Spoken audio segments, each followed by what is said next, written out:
ওয়াসার লাইনের পানিতে কেঁচোর মতো পোকা ও দুর্গন্ধ পাওয়ার অভিযোগ উঠেছে। রাজধানীর মগবাজার এলাকার বেশিরভাগ বাসাবাড়ির চিত্রই এমন। সাপ্লাই পানিতে পোকা থাকায় কলে কাপড় বেঁধে পানি ব্যবহার করছেন এলাকার বাসিন্দারা। আরও জানাচ্ছেন মোবাশ্বের আহমদ। রাজধানীর মগবাজার মধুবাগ এলাকার এই বাড়িটিতে গেল প্রায় 1 মাস ধরে ওয়াসার পানিতে পাওয়া যাচ্ছিল দুর্গন্ধ। এখন সাপ্লাই পানিতে পাওয়া যাচ্ছে কেঁচোর মতো পোকা। একই অবস্থা পাশের বাড়িতেও।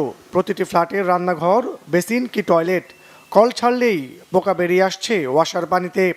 রমজানের 20 থেকে আমরা এই পোকাটা এই বিল্ডিংয়ে 590 নাম্বার বাড়িতে সবাই এফেক্টেড। পোকা আসতেছে কেঁচুর মতো। এই রান্না বান্নার কাজে খুবই অসুবিধা। অনেক সময় বাইরে থেকে পানি নিয়ে আসি আমরা, অনেক কষ্ট হয় আমাদের সে পানি টাইনে আনতে, উপরে উঠাতে। এভাবে কষ্ট করে আমরা জীবনযাপন করছি। ওয়াসা অফিস থেকে লোক এসে সরেজমিনে এই দুর্ভোগ দেখে যাওয়ার পরও কোনো প্রতিকার হয়নি বলে জানান ভুক্তভোগীরা। এই পানিটা পোকা অনেক দিন যাবত ভাড়াটিয়ারা বলতেছে যে পানির সাথে পোকা আসে, ঠিক আছে। কেউ পদক্ষেপ নেয় নাই। গতকালকে ওয়াসারা ছিল, তারা দেখে গেছে, কিছু বলে নেই। কাজটা করতেছি যেন পোকা যেন প্লেট বাড়িয়ে যেন হাঁড়ি পাতিলে না আসতেছে, চাইলে যেন না আসতেছে, এরকমারি করতেছি আমরা। শুধু মগবাজার নয়, পানিতে দুর্গন্ধ ও পোকা পাওয়ার এমন অভিযোগ বাসাবো ও কল্যাণপুর সহ রাজধানীর বেশ কিছু এলাকার বাসিন্দাদেরও।